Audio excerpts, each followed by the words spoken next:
Hi అండి, అందరూ ఎలా ఉన్నారు? బాగున్నారా? వీటిని బొచ్చు చేప ముక్కలు అంటారండి. వీటిని క్లీన్ చేసుకుని ఇప్పుడు దీంట్లో ఉప్పు, కారం 2 స్పూన్స్ కారం వేసుకున్నామండి. ఉప్పు తగినంత వేసుకున్నామండి.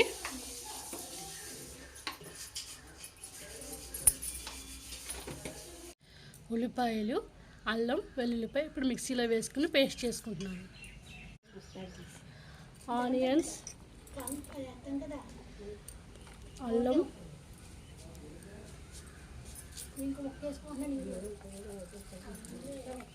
వెల్లుల్లిపాయలు,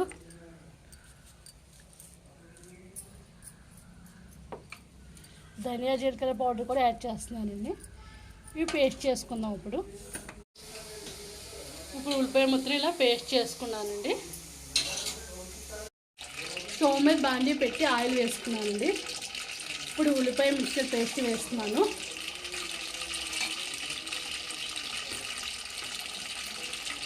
ఇలా మిక్సీలో ఆడుతున్నాను కదండి. ఉల్లిపాయలు, ధనియాలు, జీలకర్ర, అల్లం, వెల్లిపాయ పేస్ట్, దాంతోపాటు సన్నగా చీరుకుని నాకు పచ్చిమిరపకాయలు వేస్తున్నాను.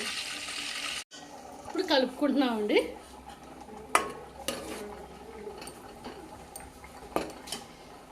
ఈ పేస్ట్ బ్రౌన్ కలర్ అయ్యే వరకు వేపుకోవాలండి. సన్నని సగం మీద వేపుకుంటూ ఉండాలండి.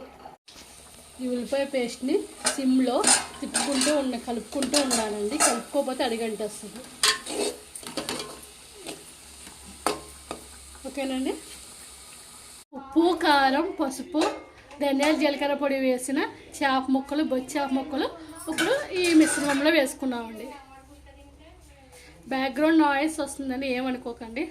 చేప ముక్కలు వేసిన తర్వాత ఈ విధంగా కలుపుకోవాలండి. గట్టి పెట్టకుండా క్లాత్తో ఇలా గిరి పెట్టుకుని కలుపుకోవాలండి. ఇప్పుడు చింతపండు పులుసులో ముక్కలు వేసుకుంటున్నామండి. చేప ముక్కలు ఆ బౌల్ సరిపోవట్లేదని మార్చుతున్నారండి దీంట్లోకి. వీటిని బొచ్చు చేపలు అంటారండి.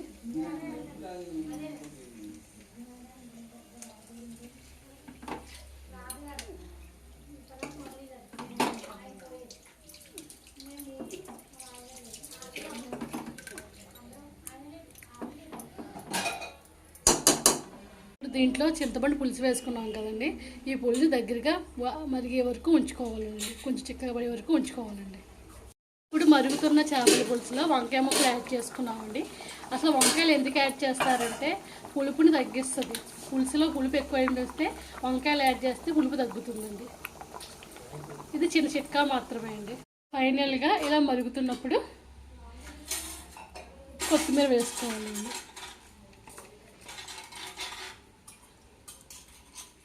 ఇంతేనండి, ఎంతో ఈజీగా చేసుకునే బొచ్చు చేపల పులుసు రెడీగా ఉందండి.